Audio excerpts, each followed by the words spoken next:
오늘 특별히 박사문 목사님께서 하나님의 말씀을 전해주시겠습니다.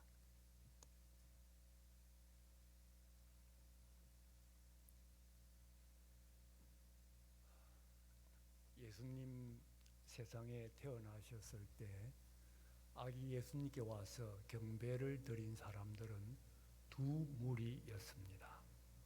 하나는 양을 치는 목자들이었고 또 하나는 동방에서 온 박사들이었습니다. 오늘은 동방에서 온 박사들의 경배를 통해 함께 은혜를 나누겠습니다. 우리 본문 1절 2절을 다시 한번 함께 읽겠습니다. 1절 2절 시작. 헤롯 왕 때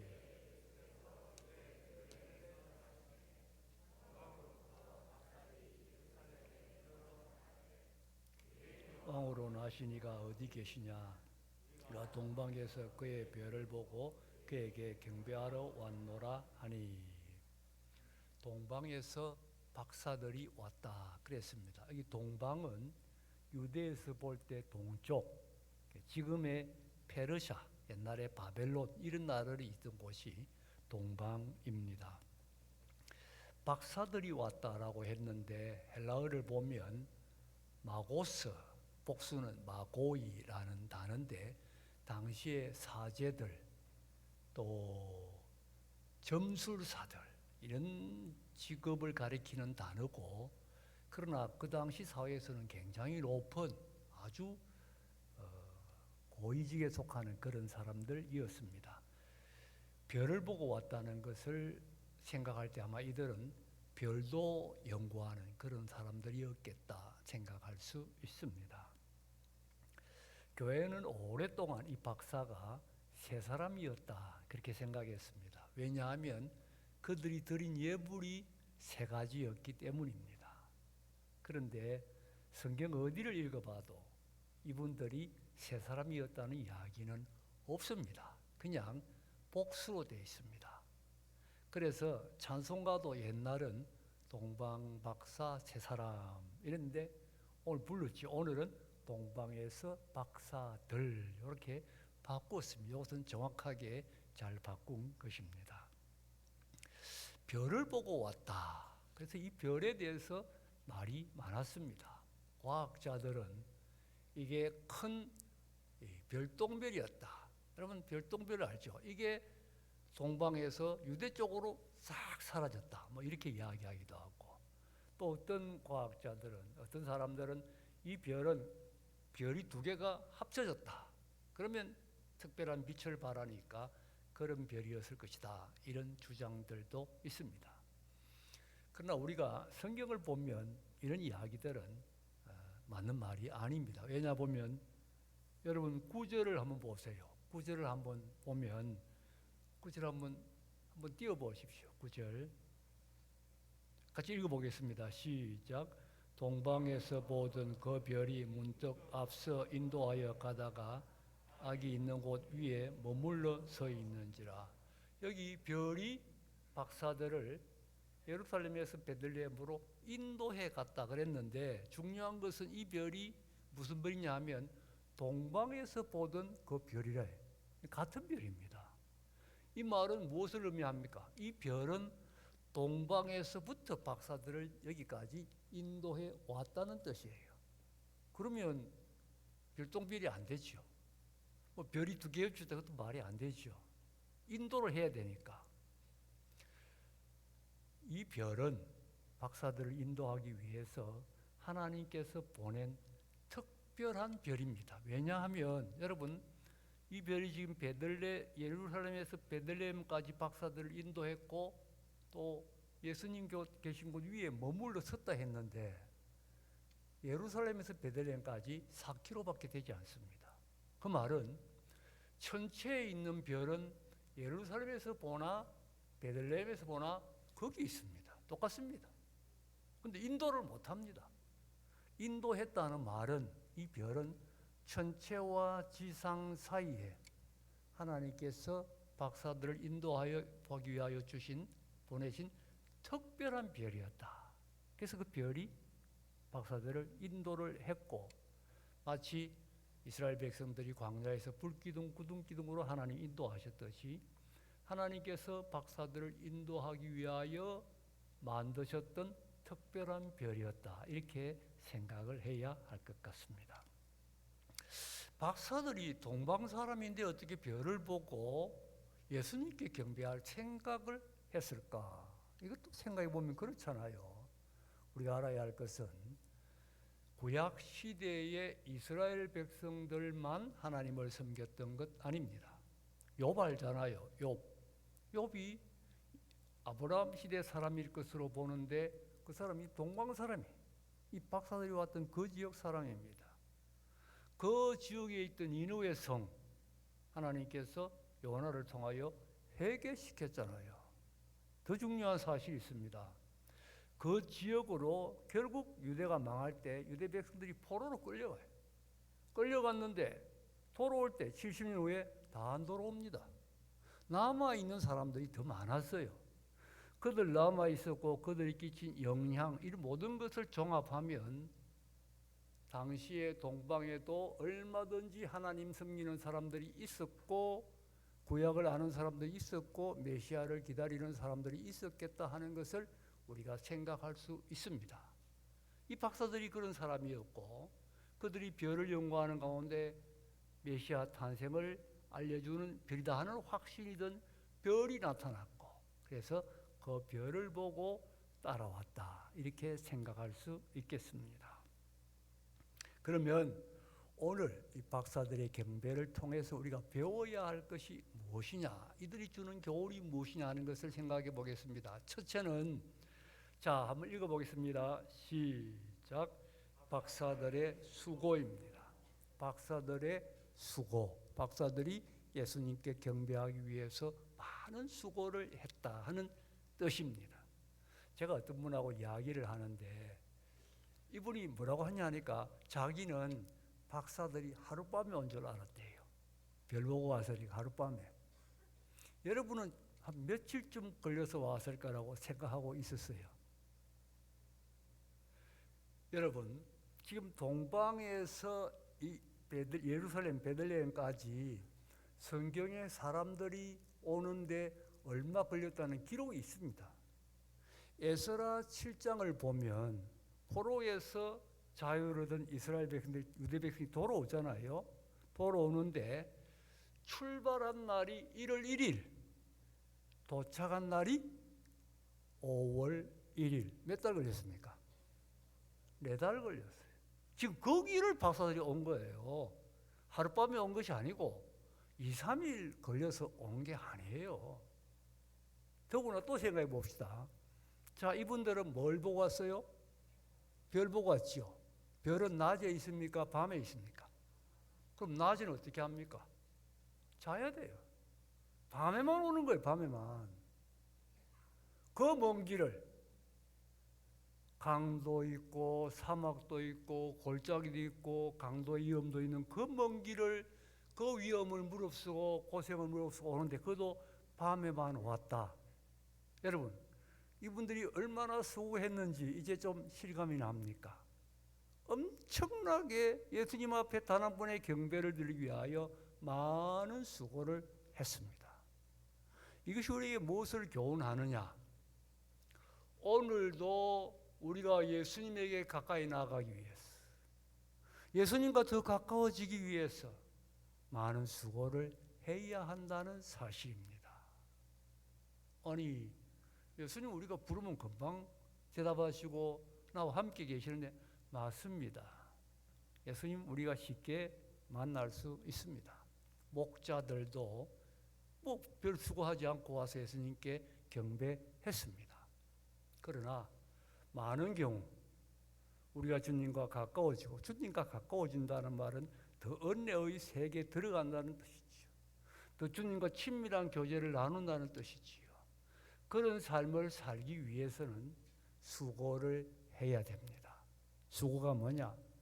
기도하고 예배를 정성껏 드리고 찬송을 정말 뜨겁게 부르고 주님과 가까워지기를 사모하는 이런 수고, 이것이 수고입니다. 이런 수고가 있어야 우리가 주님과 점점 더 가까워지고 더 은혜의 세계에 들어갈 수 있다는 진리예요. 여러분, 하나님의 은혜요 은혜로 이 쓸데없는 자 찬송 알지요? 제가 어떤 분하고 그 찬송을 들었어요. 듣고는 그 가사 한번 띄워봐 주시겠습니까? 가사. 물었어요. 자, 이분이 세례받은 지 1년 됐어요. 이 가사가 실감 나냐? 나도 그렇게 느껴지냐? 물었거든요. 이 쓸데없는 자를 왜 주님이 구속했는지 나는 모르겠다는 이게 실감 나냐 물었더니 하는 말이 그랬으면 좋겠다 그러는 거예요. 자기는 이제 실감이 안 난다는 거예요. 하나도 그렇게 됐으면 좋겠다는 거예요. 그분이 그렇게 되기 위해서는 더 경건 생활을 해야 된다는 이야기예요. 그만큼 주님과 가까워지기 위해서는 예배 더 잘 드리고 기도하고 찬송하면서 은혜를 사모할 때 이 찬송가가 실감이 나는 거예요. 여러분 대부분이 찬송가 실감 나죠? 그러면 그 다음 찬송가 하나 더 보겠습니다. 자, 하늘을 두루마리 삼고 바다를 먹물 삼아도 한없는 하나님의 사랑 닿기로. 여러분 이 찬송 알지요? 3절. 자, 이 찬송 정말 하나님의 사랑을 생각할 때 하나님의 사랑은 하늘을 두루마리 삼고 바다를 먹물 삼아도 다 기록할 수 없지 생각하면서 가슴이 뭉클하고 가슴이 찡합니까? 그렇게 돼야 되는 거예요. 이 가사를 이론적으로는 맞아. 하나님의 사랑 그렇게 크지. 그런데 내 가슴에 아무 느낌이 없어. 아무런 감동도 없어. 그렇다면 더 경건생활 해야 된다는 이야기. 더 수고해야 된다는 이야기예요. 더 예배를 정성껏 드리고 말씀 사모하고 기도하고 은혜를 사모할 때 그때 내가 이 하나님의 사랑을 생각만 해도 가슴이 뭉클해지고 정말 한없는 하나님의 사랑이라 하는 게 가슴으로 체험된다는 이야기예요. 여러분 머리가 아니고 머리로야 다 알지요. 머리가 문제가 아니에요. 문제는 가슴, 마음이에요. 자, 여러분 이 찬송가 가사가 나는 그렇게 느껴진다 생각하면 제가 마지막으로 하나 더 찬송가 가사를 소개하겠습니다. 구주를 생각만 해도 이렇게 좋거든. 주 얼굴 뵐 때야 얼마나 좋으리. 여러분 이 찬송 다 알지요? 제가 찬송가 중에 개인적으로 제일 부러워하는 찬송이에요. 제가 제일 받고 싶은 은혜. 제가 아직 이런 은혜 못 받았어요. 제일 사모하는 은혜. 여러분 이 사람은 예수님을 생각만 해도 좋다, 기쁘다. 예수님 생각만 해도. 여러분 얼마나 사랑했으면. 이거는 연인들, 결혼한 부부들은 이게 실감을 못해요. 연인들은 옛날에 연애할 때 생각만 해도 막 가슴이 설레잖아. 이제 나이 드신 분들은 딱 첫 손자 보면 생각만 해도 좋아요. 그런데 이렇게 좋다는 말은 그보다 훨씬 더 좋고 더 놀라운 것은 이게 이분이 임종을 얼마 남지 않은 그런 상태에서 지은 노래예요. 보세요. 주님을 생각만 해도 이렇게 좋은데 내가 이제 이 세상 떠나서 죽으면 이분에게는 주님의 얼굴을 뵙는 거예요. 그때는 얼마나 좋으랴. 여러분 이런 찬송 부르며 죽을 수 있으면 끝난 거죠. 제 목표고 제 꿈이에요. 여러분 우리가 이런 은혜 세계에 들어갔습니까? 저는 여기 있는 대부분 못 들어갔다고 생각합니다. 그러면 이런 은혜의 세계에 들어가려면 더 은혜를 사모하고 더 주님 사모하고 더 기도하고 더 예배 정성껏 드리고 그런 신앙생활을 해야 한다는 거예요. 수고해야 한다는 거예요. 그래야 주님과 더 가까워진다는 거죠. 여러분 다니엘 기도에 참석하셨죠? 저도 은혜 많이 받았습니다. 제가 다니엘 기도회를 딱 보면서 한 가지 생각한 게 있어요. 그게 뭐냐? 다니엘 기도의 간증을 들으면 그중에 어떤 분들은 자기가 전혀 기대하지 않는데 엄청난 은혜를 받는 분들이 있습니다. 정말 우리가 상상도 할 수 없는 놀라운 은혜를 받은 분들이 있어요. 한 번 또 어떤 분들은 한 번 기도했는데 하나님 만나주시는 막 체험을 하고 이럽니다. 근데 여러분 아세요? 그런 은혜는 100명 중에 한 명, 아니 1000명 중에 한 명이 받는 은혜입니다. 나도 그런 은혜 받았으면 좋겠다. 이런 생각하고 여러분이 주일 예배 소홀히 하고 평소에 기도, 말씀, 찬양의 경건생활 소홀히 하면 어쩌면 여러분은 주님과 더 멀어지고 있는지도 모릅니다. 그걸 아셔야 돼요. 그런 은혜는 1000명 중에 한 사람만 받는 겁니다. 우리는 작은 은혜, 이슬 같은 은혜 계속 받고 주일 예배 드리고 수요기도에 참석하고 금요기도에 참석하고 집에서 찬송 부르고 말씀 읽고 기도하면서 계속 수고하면서 주님의 은혜를 사모할 때 주님과 주님 점점 더 가까워지고 그렇게 가까워져서 마침내 주님과 친밀한 은혜를 나누는, 주님을 만나는 그런 자리에까지 갈 수 있다는 것입니다. 여러분, 먼저 박사들의 경배를 생각할 때 박사들이 주님께 나오기 위하여 수고를 많이 했다, 이 사실을 잊지 마시기를 바랍니다. 두 번째로 박사들의 우리가 생각할 것은 실수를 생각할 필요가 있습니다. 박사들의 실수. 자, 박사들이 별을 따라서 예루살렘까지 왔습니다. 근데 예수님이 예루살렘에서 태어나신 거 아니거든요. 그런데 이 박사들이 예루살렘에 와서는 그냥 왕으로 나시니 어디 있느냐 물었어요. 그랬더니 헤롯 왕이 나선 것을 볼 때 헤롯 왕을 직접 찾아가서 물었는지 모르겠어요. 좌우지간 예루살렘에 가서 여기가 이제 메시아가 나실 곳이다 생각하고 거기서 물었다는 사실이에요. 별이 예루살렘까지 인도하고 말았는가? 아니에요. 왜? 우리가 아까 보았잖아요. 그 다음에 별이 다시 박사들을 베들레헴으로 인도해 갔어요. 그런데 왜 예루살렘에서 머물렀을까? 스스로 생각해, 박사들 생각에 왕으로 나셨으니 당연히 예루살렘이다. 그정 10중 8구는 왕궁이다, 이렇게 생각한 거예요. 여러분, 이게 상식적인 생각이잖아요. 그래서 별을 소홀히 했던 것입니다. 왕으로 나시니 예루살렘에서 나셨다, 왕궁에서 나셨다. 여러분, 이것이 박사들의 실수입니다. 이 실수로요, 베들레헴에 나중에 2살 이하의 아이들이 다 죽어야 되고 예수님은 애국으로 피난까지 가야 했습니다. 예수님은 어디서 나셨지요? 베들레헴. 베들레헴은 예루살렘같이 크고 화려하고 왕이 살고 귀족들이 사는 그런 곳이 아닙니다.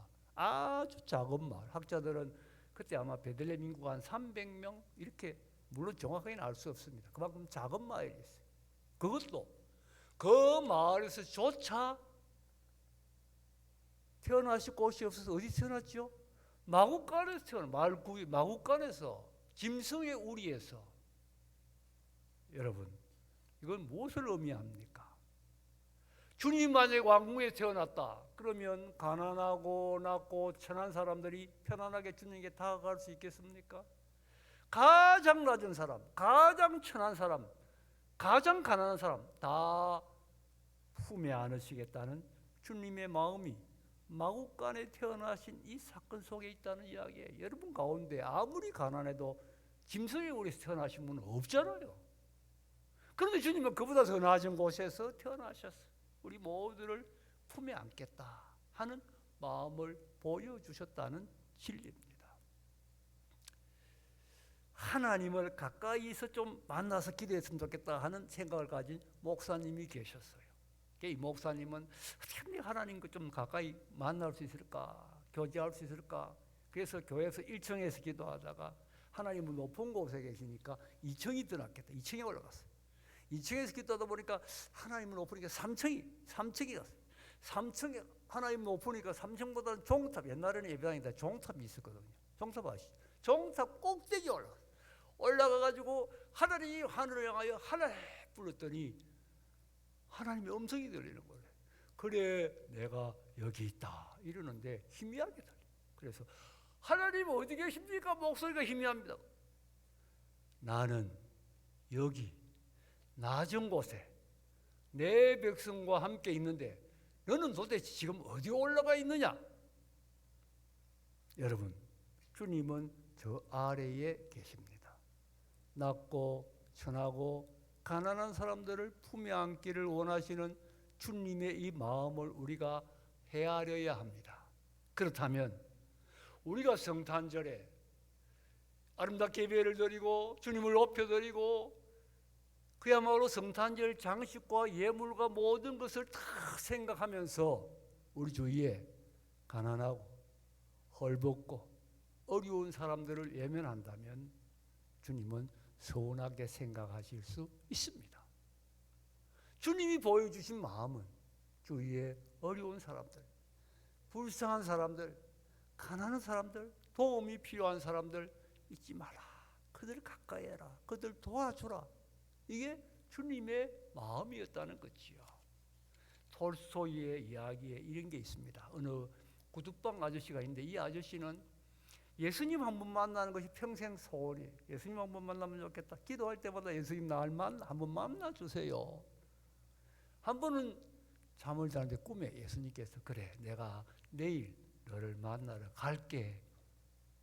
꿈에. 그렇지만 이 할아버지가 생각할 때 얼마나 좋습니까?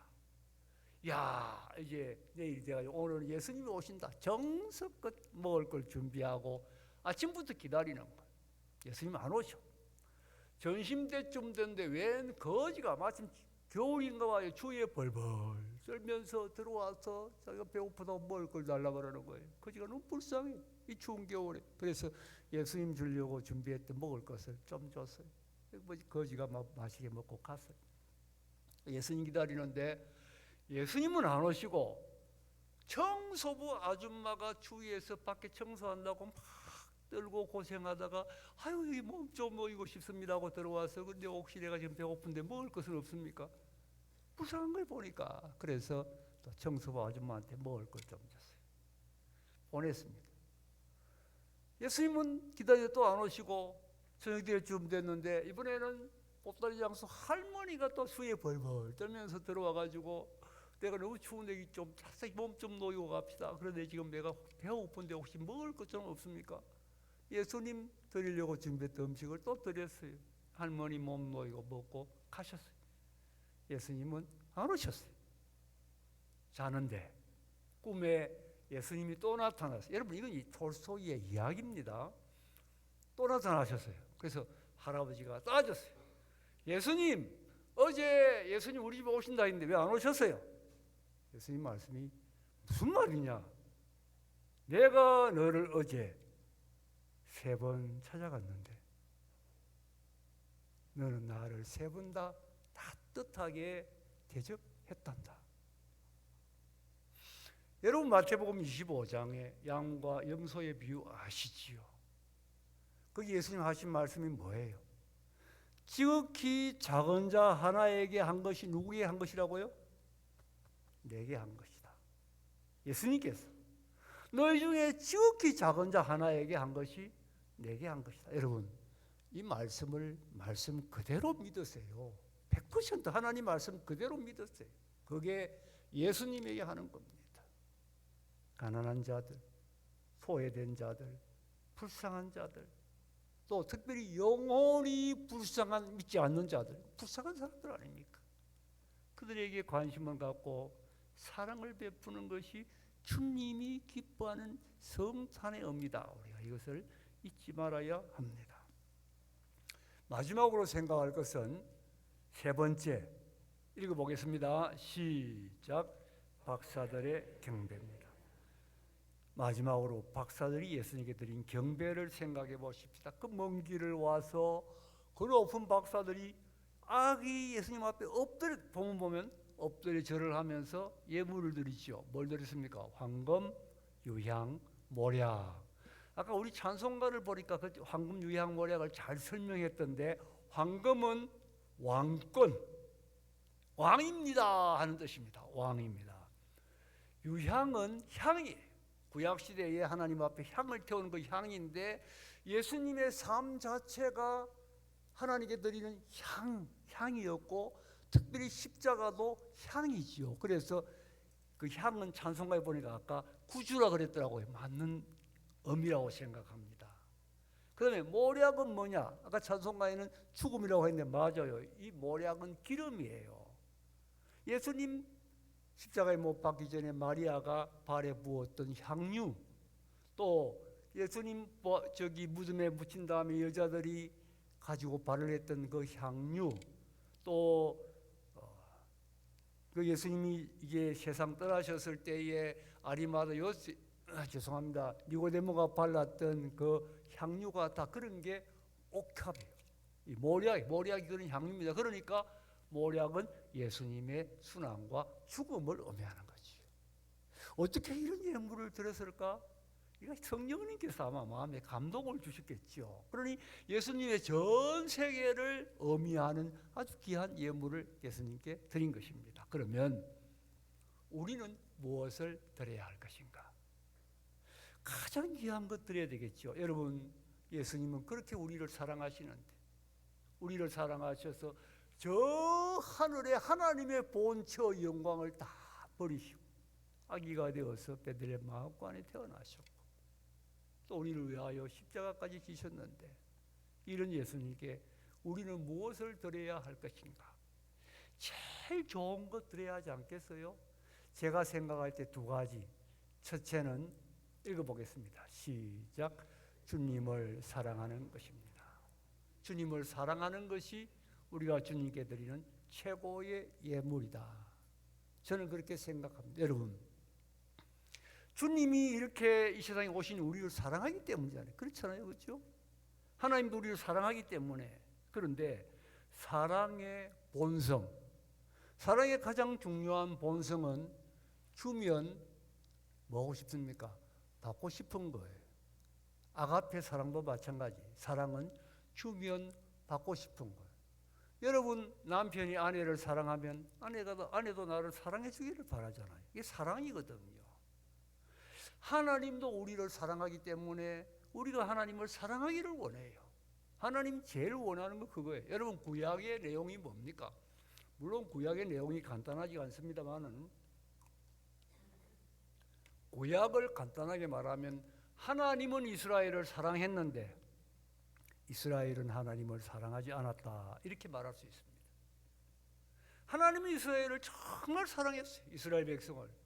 근데 이스라엘 백성은 하나님 사랑 안 해가지고 우상 섬기고 하나님 떠나고 죄짓고 하나님이 징계하기도 하고 또 잠깐 돌이켰다 또 죄짓고 선지자 보내고 어떻게 하고, 그런데 근데 하나님 사랑 안 하는 거예요. 결국 나라가 다 망하잖아요. 그게 또 하나님 사랑해가지고 70년 만에 돌아오게 해주셔요. 그래서 처음에는 좀 사랑해요. 성전도 짓고 뭐 성도 세우고. 근데 여러분, 구약의 마지막 역사서가 에스라고요. 선지서는 말라기예요. 에스라서 마지막에 보면 느헤미야가 파사에 갔다가 돌아왔더니 하나님 안 섬기더라, 이걸로 구약 역사가 마지막이에요. 말라기가 뭐예요? 11조 안 바치더라, 하나님 안 섬기더라, 이걸로 끝이에요. 그게 구약이에요. 하나님은 이스라엘을 사랑해서 이스라엘의 사랑을 받고 싶어 했는데 이스라엘은 끝까지 하나님 사랑하지 않았다. 이게 구약입니다. 신약, 하나님이 예수님을 통하여 새 이스라엘을 만드실 때 하나님 원하시는 것은 너희들 날 사랑해라. 예수님도 너희들 날 사랑해라. 주님이 가장 간절히 원하는 건 우리가 주님을 사랑하는 거예요. 그러면 물어봅시다. 여러분, 주님 사랑하십니까? 아니, 목사님, 내가 장로인데, 내가 권사인데, 내가 교회를 얼마나 많이 했는데요, 내가 주일 교사를 20년 했는데, 그거 말고 주님 정말 마음 중심에, 내 마음 깊은 곳에 주님 사랑하고 있습니까? 아니, 여러분이 가장 큰 소원이 뭡니까? 여러분의 가장 큰 기도의 제목이 뭡니까? 평생 소원, 주님 더 사랑하게 해주세요. 가장 간절한 기도 제목, 주님 더 사랑하게 해주세요. 주님 사랑해야 됩니다. 우리 주님 사랑은 너무 부족해요. 여러분, 정말 주님을 사랑할 때 앞서 제가 소개한 찬송가 가사 그대로 구주를 생각만 해도 이렇게 좋거든, 그런 자리에 나가는 거예요. 주님 사랑해야 됩니다. 그것이 우리가 주님께 드리는 최고의 예물이에요. 주님 사랑하는 거. 하나님, 주님 더 사랑하게 해주세요. 하나님을 향한, 주님을 향한 내 사랑 너무 부족합니다. 더 사랑하게 해주세요. 평생의 소원, 평생의 기도 제목, 주님 더 사랑하는 것 되어야 합니다. 그래서 주님을 더 사랑하는 것, 사랑하는 만큼 주님에게 큰 예물이 됩니다. 사랑하면 할수록 더 귀한 값진 예물이 됩니다. 두 번째로 읽어보겠습니다. 시작. 주님을 위해 사는 것입니다. 그렇습니다. 주님을 사랑하면 사실 내 몸을, 내 마음을 다, 내 것을 다 드려야 되는데 그 드리는 게 뭐냐? 주님을 위하여 살아드리는 것이지요. 로마서 12장 1절에도 너희 몸을 하나님이 기뻐하시는 거룩한 산 제사드리라. 이 몸을 어떻게 드립니까? 내가 주님을 위하여 살면 그게 주님께 드리는 것이지요. 그런데 주님을 위하여 산다고 할 때 좀 생각할 것이 있는 것 같아요. 제가 언젠가 어떤 분하고 만났는데 이분이 보니까 원래 수족관인데 그것을 이렇게 이제 개조를 해가지고 예쁘게 화원을 만든 거예요. 화원, 꽃도 있고 뭐 이렇게 예쁜 화원을 만들었는데 잘 만들었어요. 그리고 그 화원은 자기 집이 아니고 많은 사람들이 다닐 수 있는 그런 보는 곳에다 화원을 만들었더라고요. 그래서 야, 참 솜씨였습니다. 이걸 직접 만들었습니까? 대단합니다. 칭찬했더니 한다는 말이 목사님은 설교를 하시잖아요. 근데 나는 뭐 이까짓 거 화원이나 만들고 이러는 거예요. 그래서 제가 그랬습니다. 설교하는 것도 주님을 위하여 주님의 일 하는 것이지만 내가 화원을 하나 만들어도 주님을 생각하면서 주님 사랑하는 마음으로 이 화원을 보고 다른 사람들이 기뻐하는 거 얼마나 귀한 일이냐, 그런 생각으로 화원을 만든다면 설교하는 것이나 화원 만드는 것이나 똑같이 주님을 위한 일입니다. 여러분 이걸 아셔야 돼요. 교회 일을 해도 내가 누군데 내 이름을 생각하고 내가 교회 일을 했다면 주님과 아무 상관없습니다. 그러나 여러분 장사를 해도 내가 주님 사랑하는 마음으로 주님을 기쁘게 드려야지. 그래서 주님 때문에 어느 사람 친절하게 대하고 마음 중심에 나는 주님을 사랑하니까 이 사람에게 유익을 줘야지, 그런 마음으로 장사하면, 그리고 돈 벌면 내가 또 그것으로 주의 일 해야지, 이런 마음으로 장사하면 그 장사 주의 일이에요. 내가 주님을 기쁘게 하기 위해서 하는 모든 일은 다 주의 일입니다. 주님을 위해 사는 겁니다. 우리 남편들 아내 사랑하십니까? 그런데 솔직히 아내 마음에 안 들 때 있습니까? 없습니까? 있지요. 성경에 뭐라고 했습니까? 남편들아 아내 사랑하기를 그리스도께서 교회를 위하여 자신을 주신 같이 사랑하라. 그러니 남편이 아내를 위하여 희생하면서 아내를 사랑하면 누가 기뻐합니까? 누가 기뻐해요? 주님이 기뻐합니다. 왜 남편들 대답을 안 해요? 주님이 기뻐하잖아요.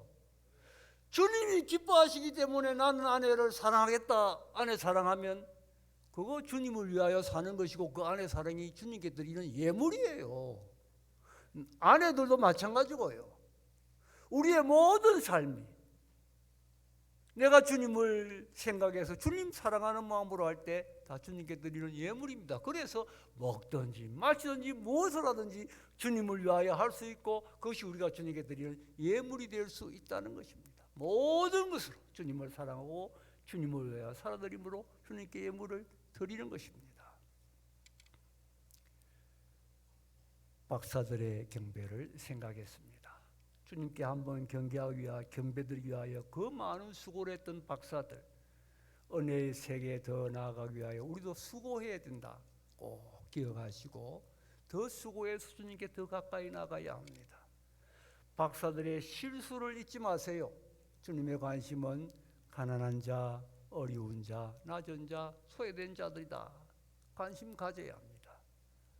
박사들 예물 드렸듯이 우리도 주님께 드리는 예물로 주님을 더 사랑하고 평생의 소원, 평생의 기도 제목 삼고 모든 삶을 주님을 위하여 살아드리는 그런 삶을 살아야 합니다. 이 아름다운 은총이 오늘 성탄절에 여러분의 심령에 충만하기를 주님의 이름으로 축복합니다.